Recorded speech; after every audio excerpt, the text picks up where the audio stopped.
all the time. 네, 그 반갑습니다. 오늘 말씀의 제목은 순전하고 신령한 젖을 사모하라입니다. 요절은 베드로전서 2장 2절 말씀입니다. 한 목소리로 같이 읽으시겠습니다. 네, 시작. 갓난아기들 같이 순전하고 신령한 젖을 사모하라. 이는 그로 말미암아 너희로 구원에 이르도록 자라게 하려 함이라. 제가 기도하고 시작하겠습니다.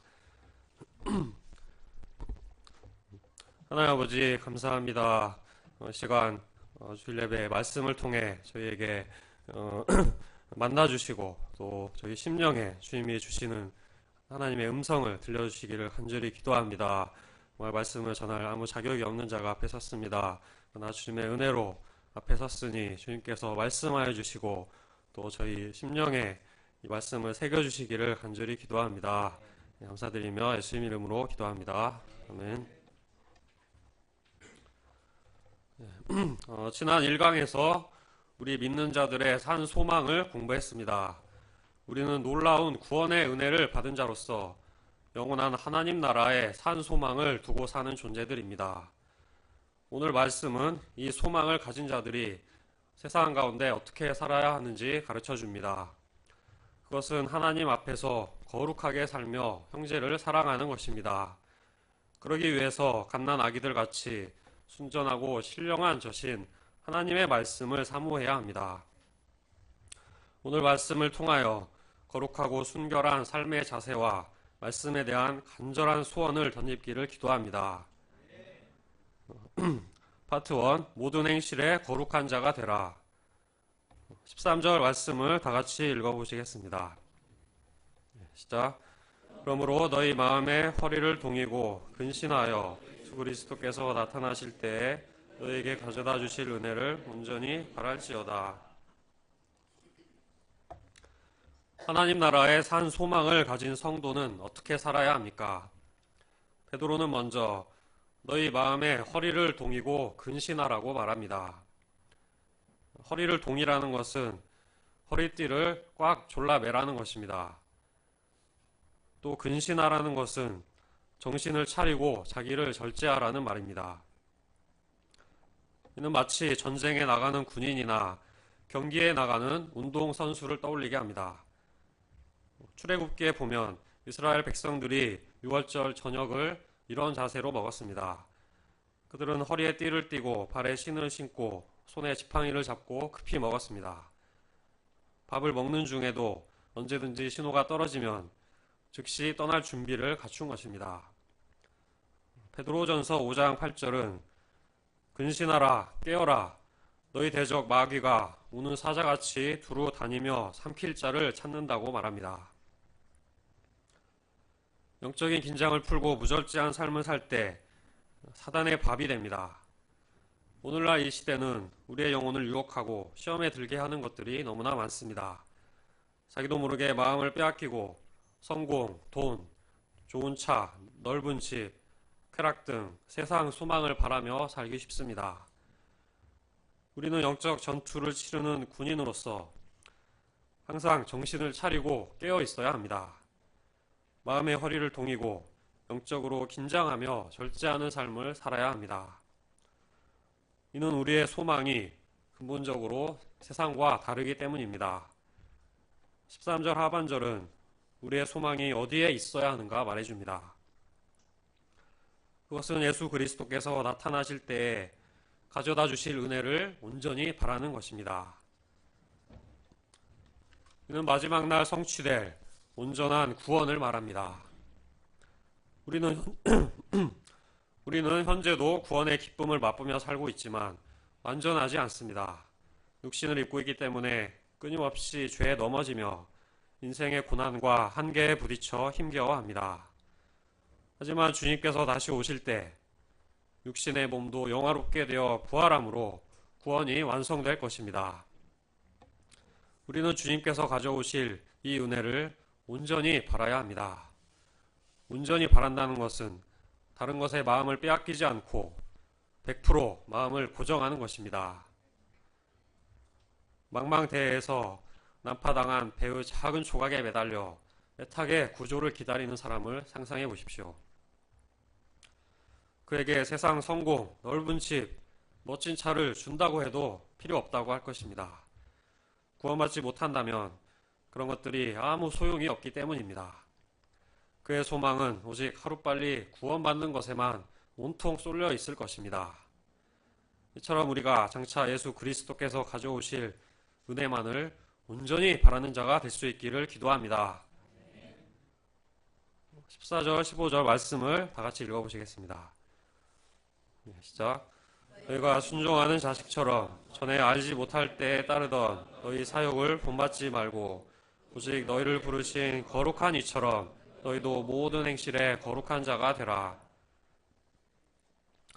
우리는 전에 하나님을 알지 못할 때 몸의 사욕, 육체의 욕망에 종노릇하며 살았습니다.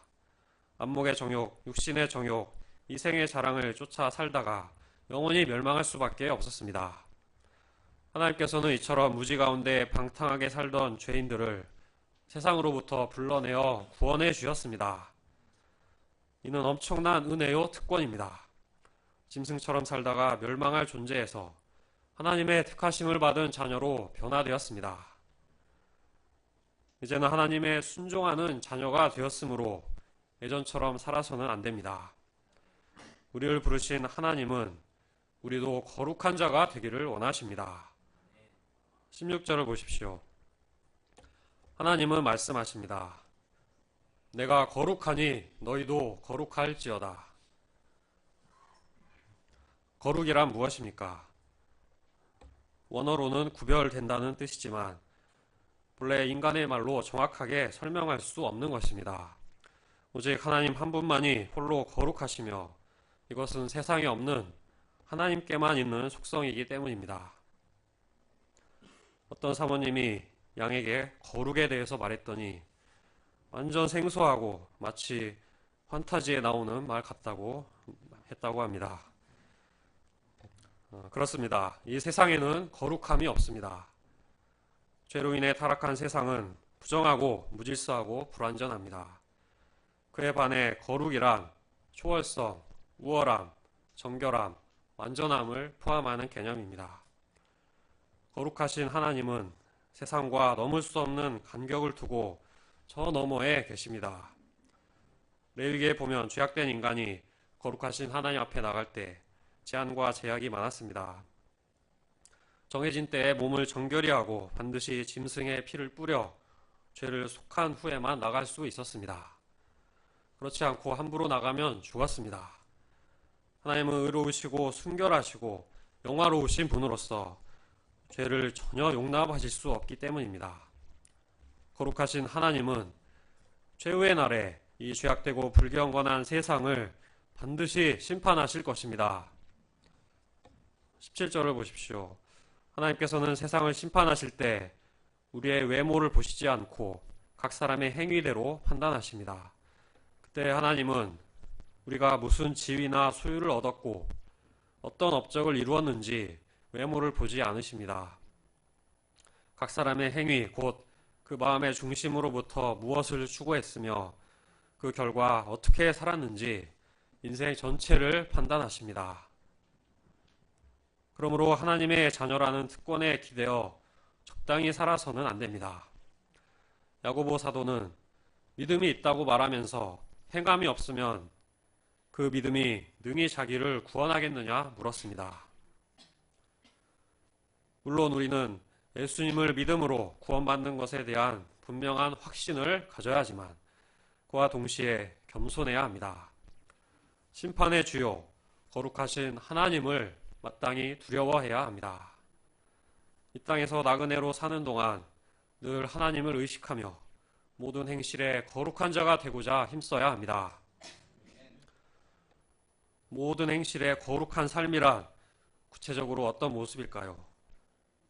이스라엘 백성은 하나님이 주신 율법을 잘 지키는 것이 거룩한 삶이라고 생각했습니다. 특히 바리새인들은 이를 위해 수많은 규례들을 만들었습니다. 거룩함을 유지하고자 부정과의 접촉을 피하고 스스로 격리되었습니다. 이방인이나 죄인들과는 아예 상종도 하지 않았습니다. 이러한 그들의 노력은 가상하지만 여기에는 한계가 있었습니다. 그들의 거룩함은 외면적이고 일시적이고 부분적이었기 때문입니다. 그것은 진정한 거룩함이 아니었습니다. 그러나 예수 그리스도가 오심으로 모든 것이 바뀌었습니다. 예수님은 부정한 우리를 직접 찾아오시고 만나주심으로 거룩하게 변화시켜 주셨습니다. 예수님의 거룩한 속성이 옮겨지면서 우리는 거룩한 성도가 되었습니다. 내면이 거룩하게 변화되고 거룩한 영향력을 끼치는 삶을 살게 되었습니다. 이는 오직 예수 그리스도의 피의 능력 때문입니다. 18절 19절을 같이 읽어보시겠습니다. 시작. 너희가 알거니와 너희 조상이 물려준 헛된 행실에서 대속함을 받은 것은 은이나 금같이 없어질 것으로 된 것이 아니오 오직 흠없고 점없는 어린 양 같은 그리스도의 보배로운 피로 된 것이니라. 과거 우리는 조상의 헛된 행실을 따라 살았습니다. 조상들의 외모나 질병은 물론 사고방식과 성격, 생활 습관 등 내적인 것도 그대로 대물림됩니다. MSU의 피터윤 선교사님은 아버지의 바람길을 증오했는데 후에 자신도 바람길을 주체하지 못하는 것을 보고 절망했다고 합니다. 우리는 조상의 헛된 행실을 쫓아 육신대로 살다가 멸망할 수밖에 없었습니다. 이는 벗어나려고 해도 도무지 벗어날 수 없는 굴레였습니다. 이런 우리를 위해 예수 그리스도께서 대속의 은혜를 베푸셨습니다.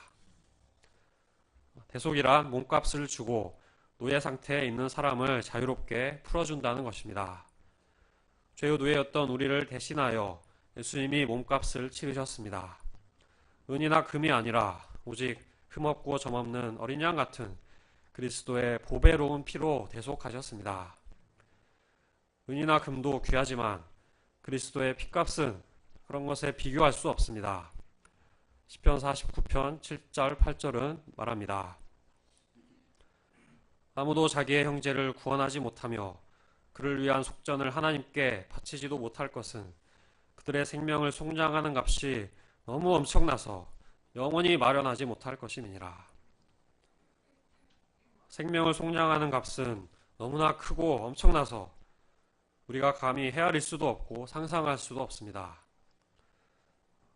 참고로 우리나라 1년 예산이 500조 원이 채 안 된다고 합니다.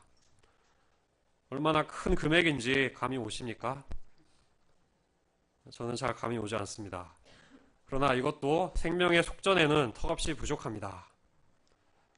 9골이라는 숫자가 있는데 10에 100제곱이라고 합니다. 0이 100개가 붙습니다. 0이 12개 붙은 조 단위만 넘어가도 실감이 안 나는데 0이 100개라면 머릿속이 아마 하얘질 것입니다. 우리의 지각과 감각을 아득하게 넘어갑니다. 아무리 그래도 생명의 속전에 비하면 결코 많다고 할 수 없습니다. 한 생명의 값이 그러할진데 온 인류의 속전은 도대체 얼마라는 말입니까? 그런 어마어마한 값을 그리스도께서 당신의 보배로운 피로 지불하셨습니다. 그러니 우리가 얼마나 큰 은혜를 받은 것입니까? 찬송가 304장은 그 크신 하나님의 사랑은 하늘을 두루마리 삼고 바다를 먹물 삼아도 다 기록할 수 없다고 하였습니다. 그리스도의 보배로운 피값이 얼마나 엄청난지 안다면 우리는 더 이상 조상의 헛된 행실을 본받아 살 수 없습니다. 모든 행실에 거룩한 자가 되고자 다짐하고 또 다짐해도 부족할 것입니다. 2차 세계대전의 실화를 바탕으로 만든 라이언 일병 구하기라는 영화가 있습니다. 라이언 일병은 사형제의 막내로서 같이 참전한 3명의 형들이 모두 전사합니다. 홀로 남은 그를 무사히 집에 돌려보내기 위해 8명의 특공대원들이 보내집니다. 그들은 위험을 무릅쓰고 간신히 라이언을 찾아내지만 격전 속에서 대부분 죽습니다. 마지막에 소대장은 라이언에게 헛되이 살지 말고 우리들의 목까지 잘 살아야 한다 하고 유언합니다. 그리고 50년 후 한 노인이 전사자 묘비 앞에서 눈물을 흘리며 말하는 장면이 나옵니다. 당신들의 희생이 헛되지 않도록 그동안 최선을 다해 살아왔습니다. 그들의 희생을 잊지 않고 그만한 가치가 있는 훌륭한 삶을 살고자 애썼다는 것입니다. 우리의 구원도 참으로 큰 희생의 빚을 지고 있습니다. 하나님의 아들 예수님이 우리를 대신해 고귀한 피를 흘리셨습니다. 이 엄청난 은혜를 생각할 때 결코 헛되이 살 수 없습니다.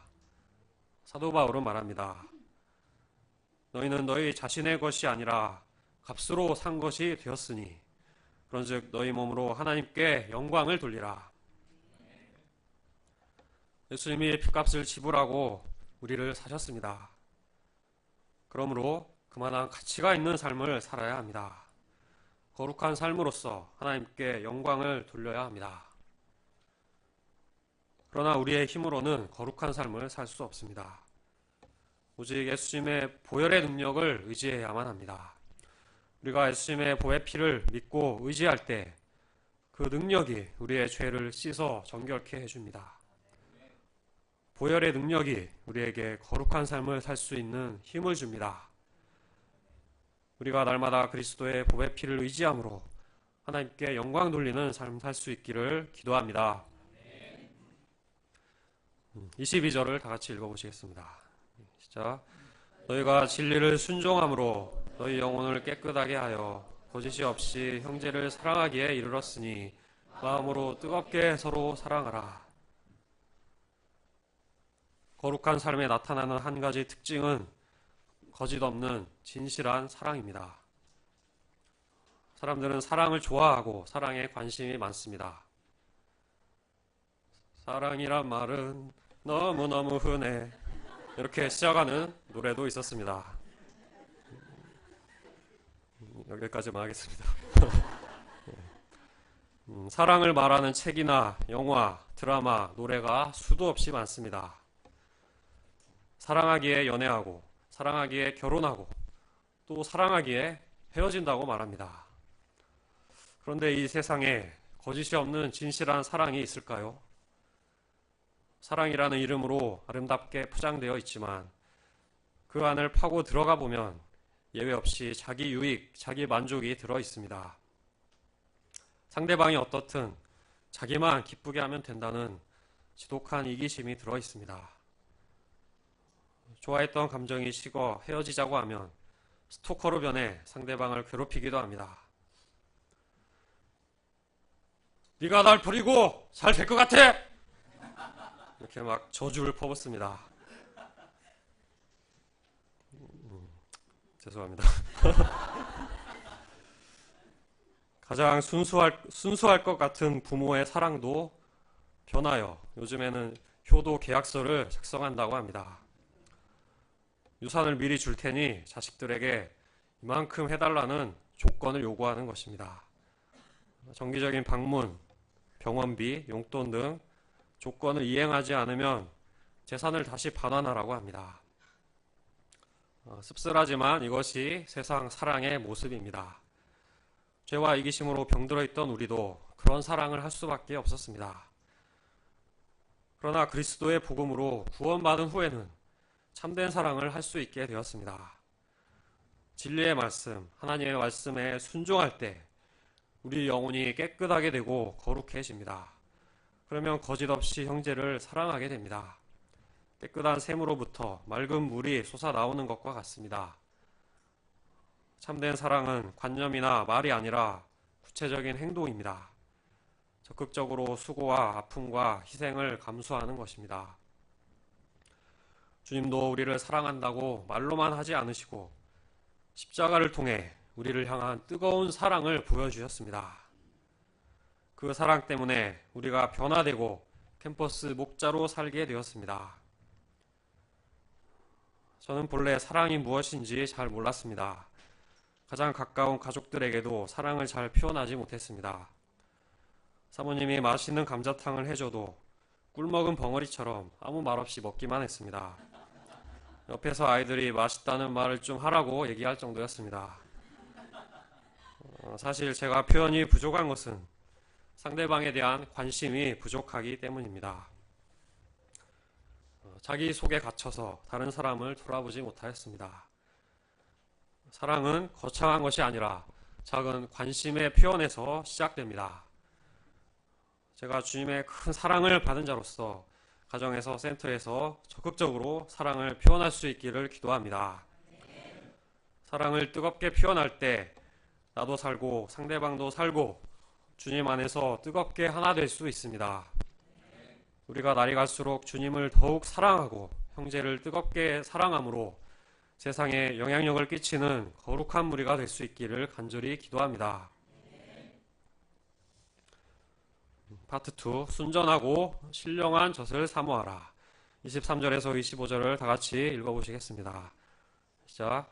너희가 거듭난 것은 썩어질 씨로 된 것이 아니오 썩지 아니할 씨로 된 것이니 살아있고 항상 있는 하나님의 말씀으로 되었느니라.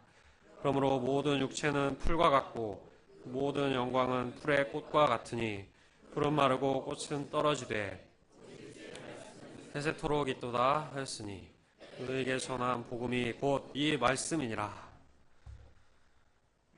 우리가 그리스도의 피로 대속을 받은 것처럼 또한 우리는 하나님의 말씀으로 거듭났습니다. 그리스도의 피가 값지고 귀한 것처럼 하나님의 말씀도 대단히 귀한 것입니다. 하나님의 말씀은 씨와 같습니다. 겉보기에는 작고 보잘것없지만 그 생명력과 가능성이 무궁무진합니다. 하나님의 말씀은 썩지 않는 씨로서 우리를 거듭나게 하고 영원한 생명을 주는 놀라운 능력이 있습니다. 이 말씀의 특징은 살아있고 항상 있다는 것입니다. 살아있다는 것이 무엇입니까? 무기력하게 죽은 것이 아니라 생생하게 움직이며 역사하는 힘이 있다는 것입니다. 하나님은 말씀으로 천지 만물을 창조하셨습니다. 말씀 안에는 하나님의 생명의 능력이 있어 생명의 역사, 창조의 역사를 일으킵니다.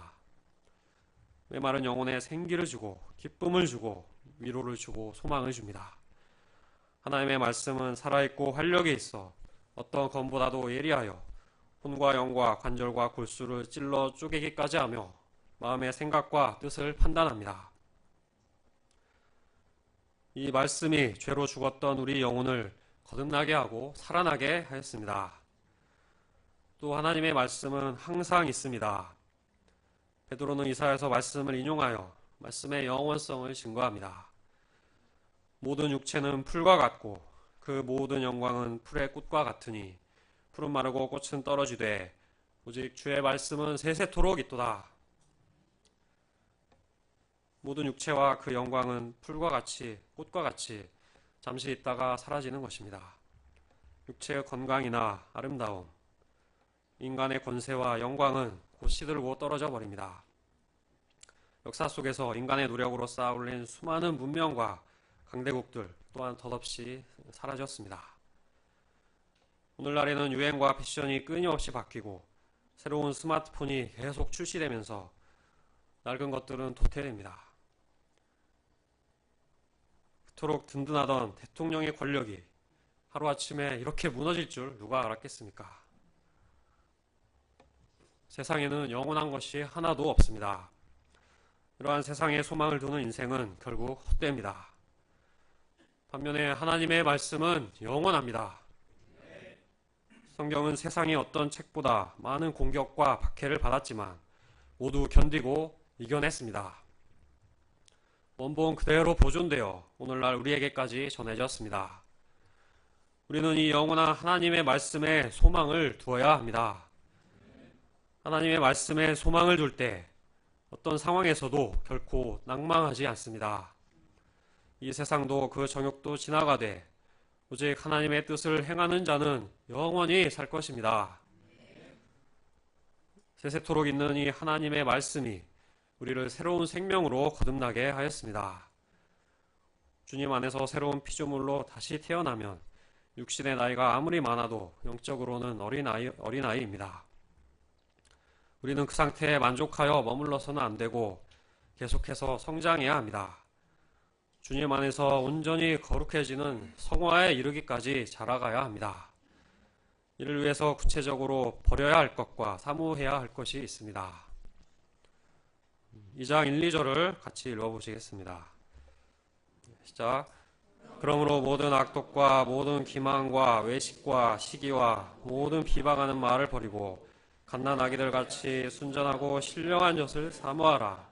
이는 그로 말미암아 너희로 구원에 이르도록 자라게 하려 함이라. 아이들이 건강하게 자라기 위해서는 불량식품을 피하고 좋은 음식을 먹어야 합니다.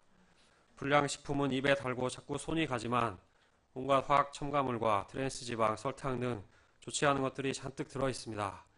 계속 먹다 보면 균형 있게 성장할 수 없고 또 비만과 당뇨, 암 등 각종 질병에 걸릴 확률이 높아집니다. 1절은 영적인 불량식품을 말하고 있습니다. 모든 악독과 모든 기만과 외식과 시기와 모든 비방하는 말을 버리라고 합니다.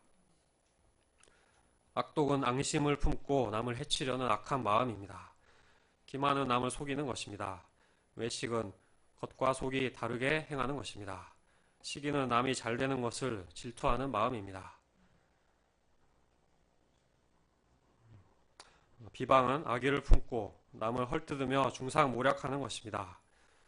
이러한 죄들은 앞에 나온 사랑과 반대로 관계를 파괴하고 분쟁을 일으킵니다. 원문을 보면 2장 1절에서 제일 첫 번째로 나오는 단어는 버리라입니다. 버리라는 말은 집어치우라, 벗어 던지라 라는 뜻입니다. 쓰레기처럼 철저히 버리라는 것입니다.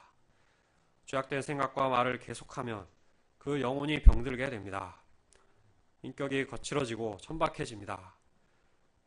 가득 채워진 그릇에 다른 것을 담을 수 없듯이 악을 품은 사람에게는 말씀이 들어갈 수 없습니다. 우리가 하나님의 말씀을 받기 위해서는 이 모든 악을 버리는 투쟁, 곧 끊임없이 회개하는 삶을 살아야 합니다. 2절 말씀을 다시 읽어보겠습니다. 시작. 갓난아기들 같이 순전하고 신령한 젖을 사모하라. 는 그로 말미암아 너희로 구원에 이르도록 자라게 하려 함이라. 갓난아기는 본능적으로 젖을 사모합니다.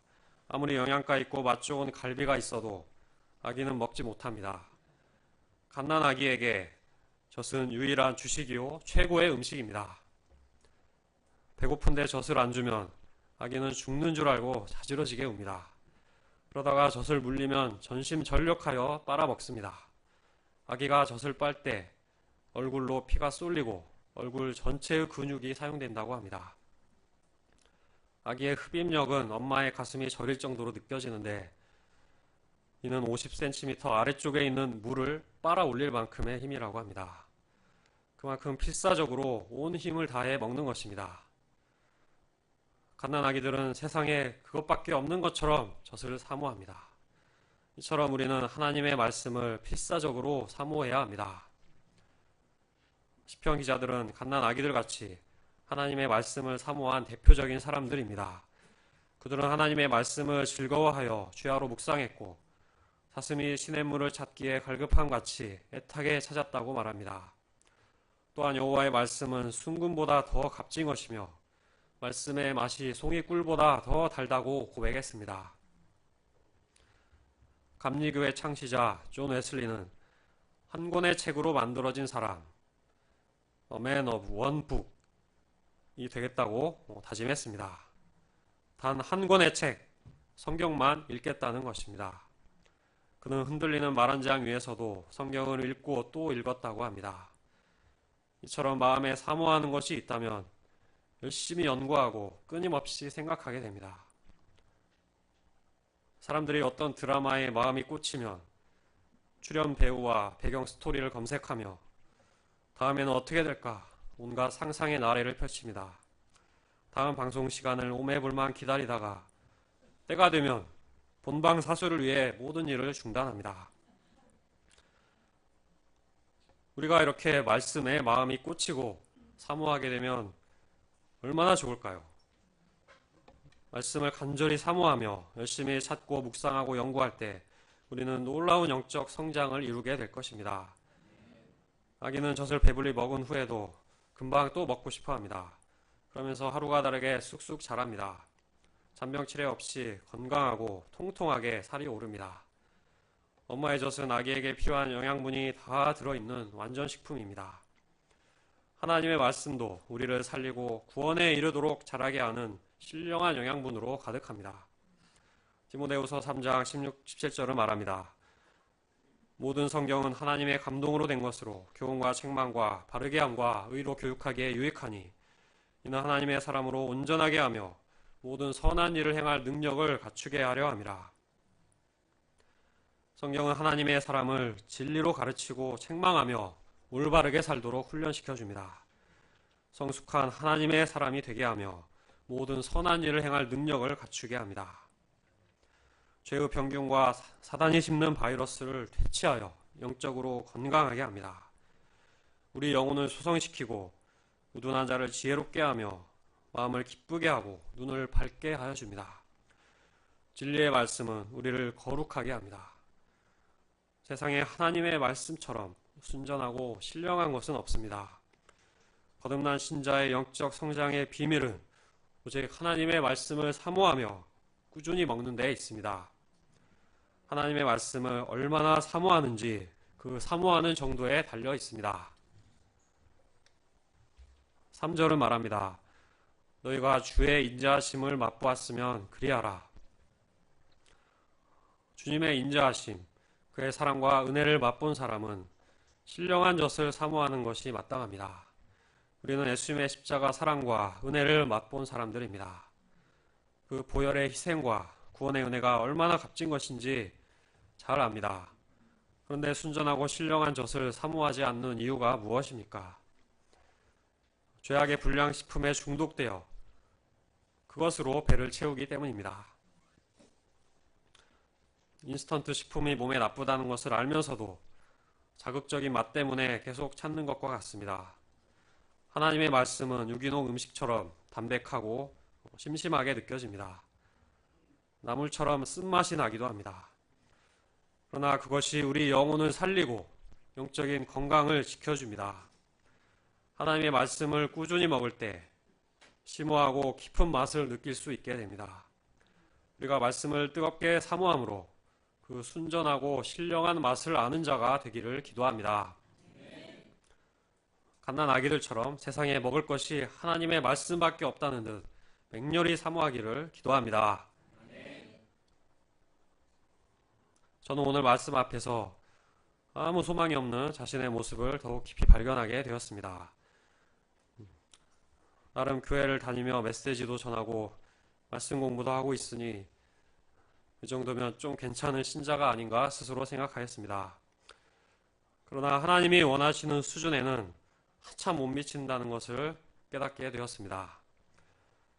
또 사람들이 보기에도 나는 정말 이해할 수 없는 이상한 사람이구나 하는 것을 날이 갈수록 뼈저리게 느끼고 있습니다. 이를 통해 나 자신에게는 소망 둘 만한 것이 아무것도 없고 이런 재생 불가의 쓰레기 같은 인생을 구원해 주신 하나님의 은혜가 얼마나 큰지 깊이 깨닫게 됩니다. 제가 소망 두어야 할 것은 영원한 하나님의 말씀밖에 없습니다. 오직 하나님의 말씀에 대한 간절한 열망과 소원을 새롭게 덧입을 수 있기를 기도합니다. 날마다 일용할 양식과 소감을 적극 감당하며 말씀으로 내면을 가득 채워나갈 수 있기를 간절히 기도합니다. 결론적으로 우리는 그리스도의 보혈의 핏값으로 대속함을 받고 거듭났습니다. 거듭난 신자로서 우리는 마땅히 거룩한 삶을 살아야 하고 형제를 뜨겁게 사랑해야 합니다.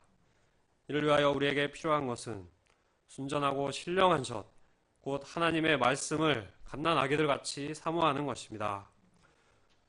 필사적으로 하나님의 말씀을 가까이 하고 우리의 눈과 마음을 하나님의 말씀에 고정시키는 것입니다. 그렇게 할 때 우리 안에 신령한 기쁨이 충만해지고 영적으로 무럭무럭 성장할 수 있습니다.